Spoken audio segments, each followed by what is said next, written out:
the first question that I wanted to ask you, Doctor, is, for those aren't familiar, and I know you said this may be atypical because there's been such a slow ramp up and safety is a priority, but how does a trial like this for a vaccine normally work? Right. I think most people are more familiar with how the adult vaccine trials went. And one of the things that's really simple about an adult vaccine trial is no matter whether you're a small or a large person, a man or a woman, a young adult or an elderly adult, you will get the same dose of vaccine. In children who are very different sized, we don't know what the right dose of vaccine is. So the first part of a vaccine trial in children, especially young children this age, which is age 6 months to 12 years, is first doing the dose finding, figuring out what is the right dose that will achieve the degree of immunity both in your blood and what we hope to find, which is the lack of COVID cases, while still being safe. And probably the first 3 to 4 months of the entire trial will be very slow, specifically enrolling a very small number of children to figure out what the right dose is for that particular age group. To make it a little more complicated, there's a lot of difference between a 6-month-old and an 11-year-old. So even though this trial is designed to ultimately offer vaccine choices to all of those age ranges, it's actually really a bit about 3 separate studies being run at the same time. It's 6-month to 2-year-olds who ultimately will have 3 different doses tested, 2-year-olds to 6-year-olds, so kind of the preschool area, and they'll have 2 doses tested. And then the school-age kids, 6 to 12, which will have 2 doses as well. And when those doses are determined for those particular 3 age groups, there'll be a much larger, about 2,000 children in those various 3 age groups allowed to participate in the much larger trial. So that does mean that it takes longer to get to the point where a number of children are able to get the vaccine. But the take-home message is that there is a lot more safety done up front about both the dosing amount and before the large-scale thousands of children are immunized. There are lots of prescribed safety metrics that all have to be met, and if any of them aren't met, then the trial would be stopped. Great. So it sounds like we've got 3 separate age ranges. The safety question hits it on the head. Obviously, I'm sure you've been, you and your colleagues in this similar field have been studying this pretty extensively. I mean, as extensively as you can with data that's as new as this is. But what sort of gave the folks at MUSC and in maybe some other places around the country the confidence to start get the ball rolling on this even? Right. So there really are 2 things that I think are really important. One, as a pediatrician, I want children to be able to get the same great health care as adults. So it's great to give them an opportunity to be protected by a vaccine, even if I'm not arguing they won't get as sick, but they now are accounting for a decent percentage, 10 to 15% of all new COVID cases are in fact children. And although it doesn't cause a lot of deaths, for certain there are at least 300 deaths in the United States directly attributed to COVID. The part that, as a child health researcher, we virtually always have to start with data that is first established in adults, and then test its both its efficacy, does it work, and safety in children. And this is not any different than when we do other drug studies that aren't vaccine in children. What is different about this is that I've never tested a drug in a child that has been given to tens of millions and probably hundreds of millions adults across the world before we first start testing it in children. So this is not a complete unknown. Yes, it's brave. We consider children as a vulnerable population, but the health community has a tremendous amount of data. It's been accumulated in a really rapid period of time, but tens of millions of cases that really appear quite safe. So it's both. And then the final part, which I think gets lost quite a bit, is everybody has certainly heard the term herd immunity now, and it's really fascinating. You used to have to go to medical school to actually ever hear the term herd immunity. And it's a simple phrase. You either are exposed to the natural disease or you're protected against the natural disease with a vaccine. And you can argue a little bit about what the actual number to get to herd vaccine, but it's probably somewhere around 80%. So just using math, in the United States, 20 to 25% of the entire population are children. So doing math, it would be virtually impossible to get to herd immunity for the entire US unless we had an option for vaccines in children. So one of the other things that's rewarding about trying to do this is I think this is a way to ultimately help the entire society come back by helping the numbers ultimately of herd immunity. Now, you may also ask, well, so I can't get my child vaccinated in this study either because they're too old or because perhaps they live too far away from a study site. Is there anything that I can do to kind of help this mission along? Well, just the best thing that a parent or a grandparent or an uncle or an aunt can do for children right now is to get vaccinated themselves, which increase the chances that the children are protected with all of the people that come in contact with them. Great. During this trial itself, once it finally does get underway, what factors are we looking at? What is going to be important to take note of as we study the effects of certain doses in certain age groups? So the biggest part will be how many children ultimately contract the virus. This is a smaller number of children that are going through a vaccine trial than the adult studies, but one certainly would anticipate that those that get the vaccine will have less ratio of getting the COVID-19 virus. When the scaled up trial begins, this will be what we call a randomized trial, which means out of every 4 children, 3 of them will get the active real vaccine and 1 of them will get a placebo.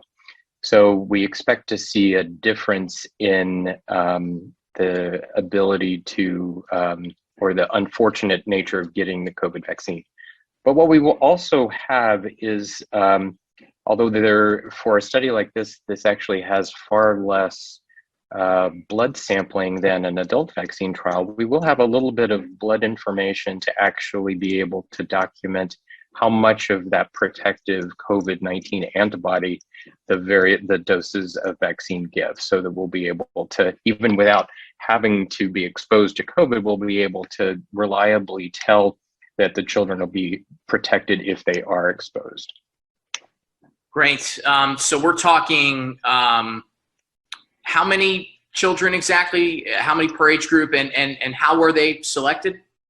So it's about between 2,000 and 2,500 for each of those 3 age groups, so close to 7,000 total for the entire study.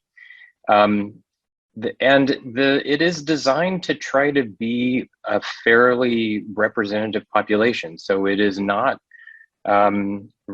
restricted to only children that have the cleanest bill of health. This is important for a doctor like me who generally takes care of complex children, some that are born with congenital defects. And there are a few exclusion criteria, but not many, because the design is really to be able to see that this is useful and effective kind of across the entire spectrum of children.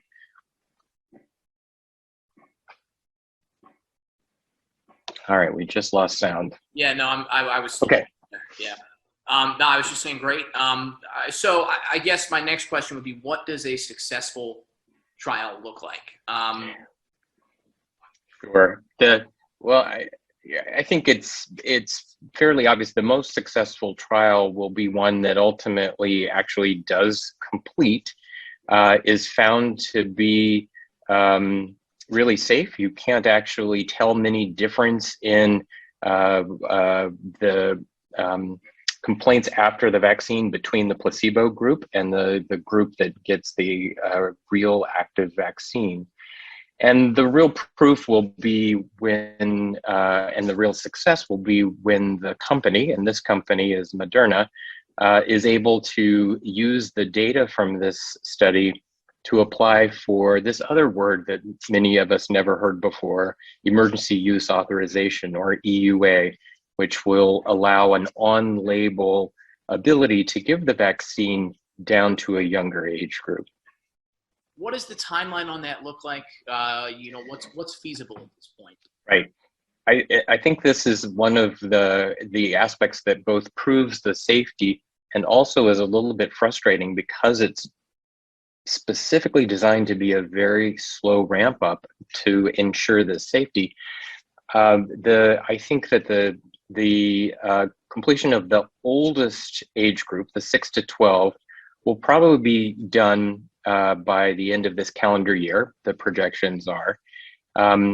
The next age group, the 2 to 6, will probably be within the early winter months of 2022. And the current timeline by the study sponsor is that the youngest age group, the 6 months to 2 years, that we'd hopefully have all of those children, the numbers that are needed, enrolled by about this time next year. Now that is having all of the children enrolled. That'll take some time to do some analysis, and it may take a little bit longer than this, but that's our greatest hope. It still will take longer than many people may want. But again, just in case I haven't emphasized it enough, this is taking longer specifically because we're dealing with this vulnerable population of children, and we really do not take any chances with safety. Yeah, no, that's a good point to reiterate. So it sounds like you're saying the earliest that we could start vaccinating children ages 6 months to 12 years on a massive scale would probably be, what, the year after next? Well, I think that's a great question that I'm not entirely sure that we have an answer. And I'm speculating a little bit here, but although this is one study, you kind of grasped fairly quickly that it's really 3 studies in one with 3 separate different age groups. So I think it's plausible that the oldest age group will finish first, and it may be that the older age group are actually approved for this emergency use authorization, while the other 2 age groups that are younger are still having still acquiring data. The reason that I can speculate a little bit about this is that both Moderna and Pfizer have fairly recently completed a similar vaccine trial in the 12 to 17 year age group. That did not require multiple doses, but so they managed to do it much quicker.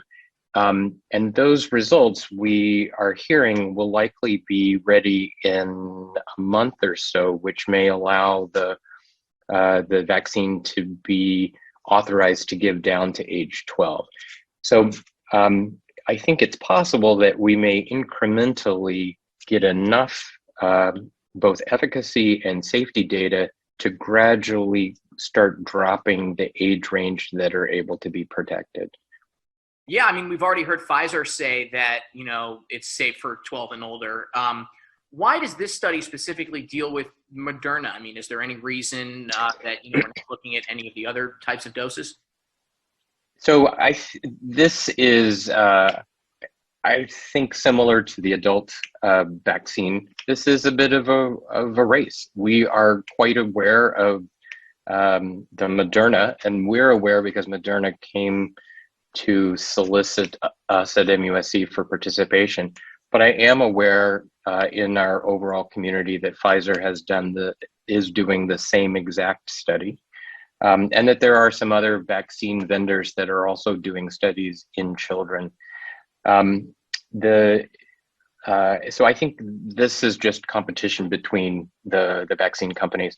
One thing that is sort of necessary is it's very hard, and it's much easier to start a vaccine trial in children when you already have the adult vaccine approved.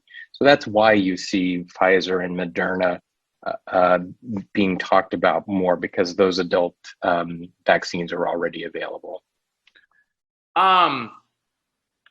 This might be my last question, but how confident are you personally, as someone who's seen the data that's out there right now? I know that you mentioned earlier that we do have to find which dose is appropriate for which age range, but what is the likelihood that, we get all of this figured out in a timely and efficient manner? How bolstered are you by what you've already seen? How confident are you this is successful? Yeah, so that's a great question. And I'll be completely honest. I have become more confident over time as the vaccines have been developed first for adults. We've gotten them in the field. We've seen how safe they've been and how effective they've been. And when the EUA for the 12 to 17 actually gets publicized, we're going to see some additional really impressive data about how effective it is in that age group and how safe. So that is what has increasingly made me more confident that this is a really great study to participate in for a researcher. Although it is not a trial for absolutely every parent, because of what we've learned in other vaccine trials, because of the way this particular vaccine trial is structured, I am as confident as I possibly can be that this is a very safe thing to do. The flip side of that is, I think people who are in fact very open and excited about getting their child vaccinated with a vaccine like this are always a little reticent about the fact that they might be in the placebo arm. So when the randomized trial of this begins, after the dose finding is determined, 3 out of 4 children will get the active vaccine. That does mean that 25% won't. But one of the things that is true about this vaccine study is that it is built in that should this vaccine be successful, and we certainly hope that it will be, that those 25% who were in the placebo arm will be offered the vaccine as soon as it's approved. So the study itself will make it very easy for those study participants that were in the placebo arm to be able to get the vaccine. Great. So I lied. I do have 1 or 2 more questions. Well, it's probably because I gave you more stuff to work on. Right. So my first question would be, if there are people who are curious about, getting their child into this trial, what do they do? I mean, have the kids already been selected, or is this an opportunity for families in the state? Yeah. So they haven't all been selected by any stretch of the imagination. And this is interesting because for this particular Moderna vaccine trial, there's approximately 100 sites that are going to participate in the US and Canada. And one of the things that the Moderna sponsor is using is a vendor called TrialScope that actually tries to match very interested families with sites that are doing the trial that are close by where they happen to live. And if you would like, I can actually give you the contact email of somebody in this TrialScope that I think is probably the link that if people are potentially interested, they basically are trying to match people to sites that are as close as possible to them. Are any of those sites in the Carolinas? Well, I know that we're a site. It's a great question, and just I don't know. I don't know if there's a site within 60 miles of Greenville, for instance. Right. And just to clarify, you're a site. You're in Charleston. Yeah. Okay. Yeah. So it's not a very. This is not a tremendously viable option to participate in the study from Greenville. You could. The issue is not the coming down to Charleston to get 2 doses of vaccine. The more challenging part is that to really see if this actually works, we really do need to monitor people. A lot of it can be done remotely, looking for symptoms, asking for symptoms, completing an electronic diary of symptoms. But if a child who is in the study develops symptoms that could be COVID, we really need to test the child and have that swab go to the research laboratory to make sure of whether this is or isn't COVID. That's the part that makes it quite a challenge to go across multiple states to enroll in the study. Yeah. And that's why I suggested this TrialScape, because I would be shocked if something in Charlotte isn't present, but I just don't know. Yeah, I'll grab that contact from you afterwards, after this last question. But this will be my last question, I promise. What would you say to parents who are very hesitant? The upstate in particular is a region where most more full-grown adults than any other part of South Carolina here in the upstate are very hesitant about the vaccine. Sure. Even. So, forget kids at that point. You're still trying to persuade everyone else to take the vaccine. But what would you say to, some parents who are maybe, like you said, hesitant and worried and concerned? So what we're talking about is really a vaccine study. And you can't have vaccine hesitancy if you're in a study. So a study in children is not for everybody. And we would like to get as broad a slice of the population of children as possible to be able to obtain the data to try to prove to everybody that this is safe and effective across all sorts of children. But this is not the time during a research study to push parents. But I do feel that we can help people by completing this study feel better about tackling that vaccine hesitancy in the year or so to come. And I certainly can understand everybody wants to do what's best for their child. And I feel a certain obligation to participate in studies like this that can prove that. It is not meant to make everybody do this, but it is a way that we can collect more information and just give the real data out to people and have them make a very educated choice. But until we get our children immunized, you did say earlier that it would behoove a lot of parents and adults, as many as possible, to get the vaccine so that these kids who, may be waiting on it still for some time would be, protected by the people around them. Is that true?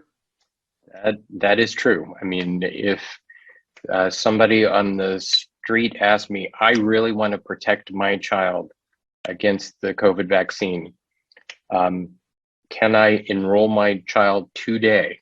And at today, you can't enroll your child. Well, what is the best thing that I can do? Well, the best thing that you can do to protect your child is to vaccinate the adults around your child. That is something active that you can do. It doesn't put your child at any risk. It does make your child safer. And there is a tremendous amount of, and an increasing amount of that, that it is very safe. So I think there are things that people may choose not to do for themselves, but they may think of it a little bit different if they're doing it for their children. Absolutely. Go ahead with that contact for families who may be interested. Yeah, you know what? I think I can probably, I think I got an email from you. I can just give you Yeah, yeah. If you want to email it to me, what we can do is we can include it in our web story, or I can, you know, depending on how much time they give me tonight, I can say it on air in, you know, the sign off, the tag, if you will. I will make sure that we pass that information along and we've got it in there for anyone who may be interested. All right, I will do that. Great. Is there anything else you want to add before I stop the recording? Heck no, we'll be on for another hour if I keep flapjawing. There's a lot to get into. I'm surprised, you know, that I looked at the clock just now, and I mean, but you know, it really goes to show how thorough the studies are going to be, and how much research has already been done. Yeah, and I applaud you. It's kind of challenging to tell this complicated story in a soundbite. So good luck with that.